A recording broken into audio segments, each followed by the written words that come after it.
Vivo para você e a gente abre espaço para trazer uma informação a respeito do caso Saul Klein. Hoje o UOL está lançando um documentário em 3 partes, justamente com revelações das vítimas de Saul Klein. Há 1 ano e meio, um grupo de mulheres denunciou o empresário por crimes de violência sexual, cárcere privado e transmissão de doenças venéreas, entre outros. Mas o caso não avança com as sucessivas trocas de delegados responsáveis pelo inquérito e pela dificuldade da polícia também em encontrar testemunhas-chave que precisam depor, mas ainda não foram localizadas. No total, 14 vítimas fazem parte do processo contra Klein na Justiça. Nesse documentário hoje, que está dividido em 3 partes, você vai ouvir o relato de algumas dessas vítimas que conversaram com a reportagem aqui do UOL. Vamos ouvir um trecho, inclusive, de uma delas. O medo, ele te trava. E aí, a parte racional, né, não existe mais. Não sei, gela tudo, assim, você não pensa, você não... Eu tinha 17 anos, eu tinha acabado de completar 17 anos, eu tava numa sala com pessoas 20 anos mais velhas que eu. E ele olhou assim, dos pés à cabeça, deu uma olhadinha pra essa menina que tava acompanhando, né? E aí ele pegou e falou assim, eu vou lá me preparar. Essa menina que tava atrás de mim, que era a Puca, ela só tirou o meu vestido, me levou pro banheiro, ela me deu um tubo de xilocaína e mandou eu agachar e introduzir o tubo de xilocaína no ânus. Então eu entrei no quarto e ali começou tudo. Os relatos são chocantes, as imagens são fortes, né? As falas são muito fortes. A gente abre espaço aqui no nosso All News para a gente entender mais sobre esse caso. A gente recebe hoje aqui uma das advogadas do caso, a Maíra Recchia está conosco ao vivo aqui para falar sobre este caso. A gente convidou também a diretora do documentário, a Paula Saqueta, e o Pedro Lopes, que volta a conversar conosco. Ele também participou dessas reportagens. Em primeiro lugar, Maíra, muito obrigada por estar aqui ao vivo no All News e trazer informações para a gente. Boa tarde a você.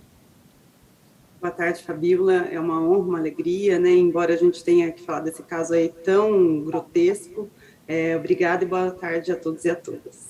Oi lá, Paula. Muito obrigada por estar aqui. Parabéns pelo trabalho. Oi, Fabíola. Imagina, é uma honra estar aqui, enfim, ter feito esse trabalho para o UOL com vocês. Olá, Pedro. Boa tarde para você mais uma vez. Boa tarde, Fabíola. Boa tarde, Maíra, Paula. É um prazer estar aqui, conversar com vocês e com o pessoal que está nos assistindo aqui no UOL. Maíra, eu queria começar com você entendendo da questão jurídica desse caso, né? Qual é a dificuldade para que haja uma aceleração nesse processo que anda de uma maneira muito lenta?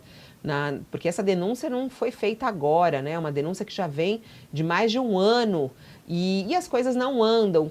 Qual é o motivo dessa lentidão? Como é que a senhora, como advogada, analisa a lentidão desse caso?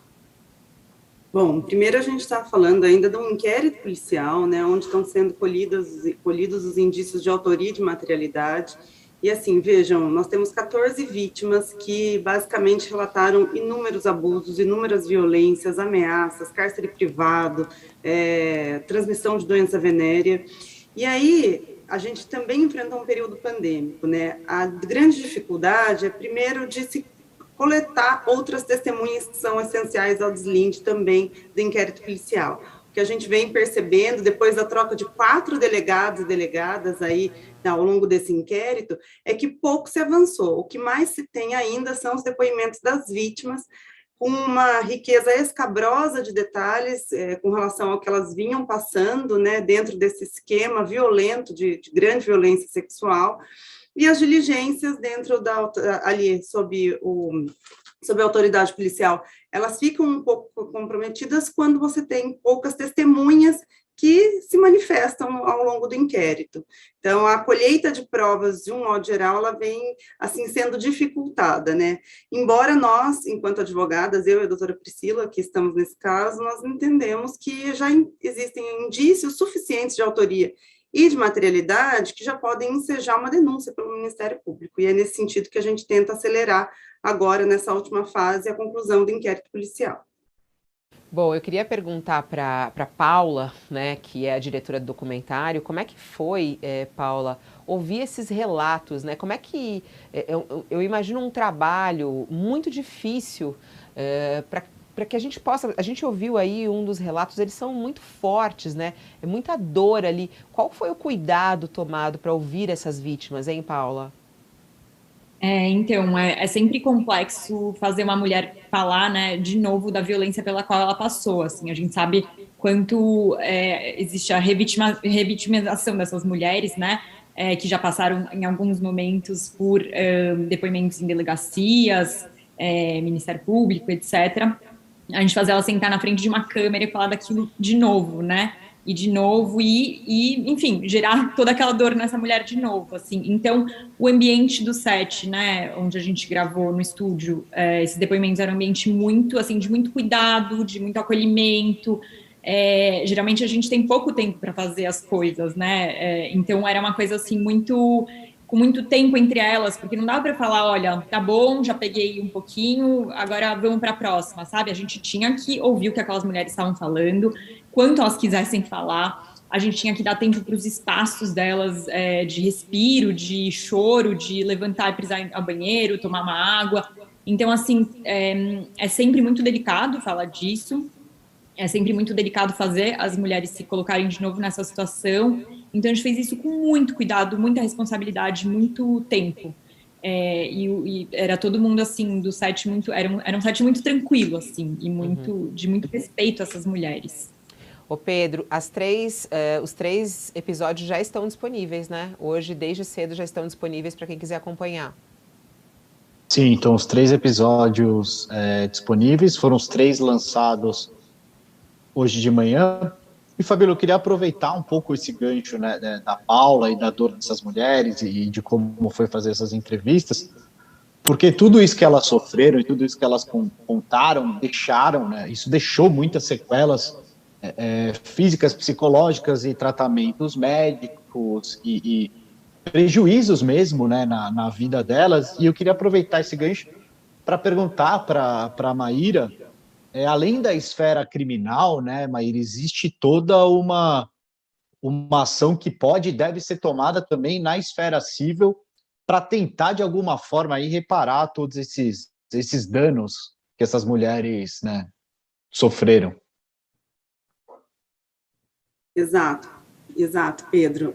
Na realidade, a gente vem acompanhando o inquérito policial, mas assim, quem é o detentor da ação criminal é o Ministério Público, né? Então, as advogadas entram só como assistente de acusação. Uma outra frente que a gente abre nesse sentido é com as ações indenizatórias, porque, na realidade, essas mulheres sofreram inúmeros danos emocionais, danos morais e, inclusive, materiais, porque, imagine, estar expostas durante todo esse tempo a todo tipo de violência. Nós temos relatos de que uma vítima conseguiu cometer suicídio, né, consumou o suicídio, outras tantas tentaram, e o suicídio não foi consumado, quer dizer, e outras ainda desenvolveram todo tipo de abalo emocional, justamente por conta desse cenário tenebroso que elas ficaram expostas. Então, infelizmente, a única forma com que o direito tem de ressarcir ou reparar essas vítimas é a questão financeira, a questão monetária, motivo pelo qual nós vamos perquirir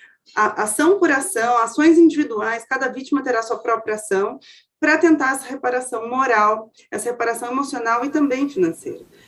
Mais do que isso, a gente pensa em ter uma ferramenta de uma reparação pedagógica, que o agressor, ele também, assim, devolva para a sociedade uma questão de difusão da informação e no combate à violência contra a mulher. Então, que ele pague cursos diversos aí para que as pessoas consigam se conscientizar, né, e inibir eventual o cometimento de outros crimes nesse sentido. Então, não só a indenização moral, emocional, material para cada uma delas, e a gente tem relatos até de que algumas tiveram danos estéticos, e aí entra também a reparação pelo dano estético, quanto também que isso seja devolvido para a sociedade de uma maneira pedagógica, né, de que ele possa também, eventualmente comprovado aí, ressarcir a comunidade de modo geral em ferramentas de combate à violência contra a mulher.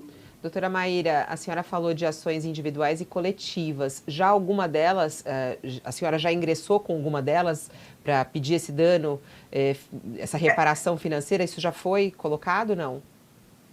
As ações cíveis começarão a ser propostas agora. A gente está terminando essa semana, a doutora Priscila deve ir até a delegacia, pegar as últimas colheitas de elementos, e aí, a partir daí, a gente vai começar a protocolar uma a uma. Esse documentário que o UOL está divulgando hoje, de alguma maneira ele pode ser utilizado, doutora Maíra, como uma prova, enfim, a senhora vai utilizar esse documentário também nessas ações?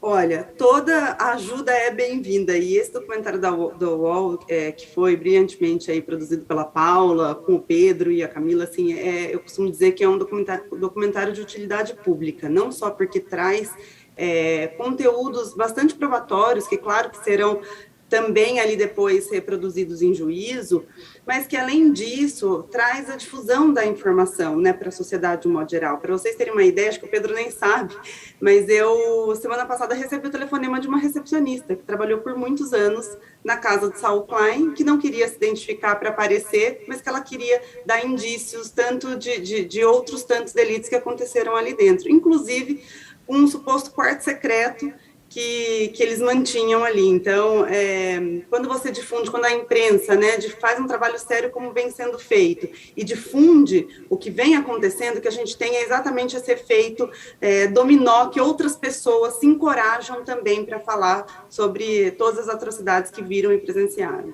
Nossa, que importante isso, doutora Maíra.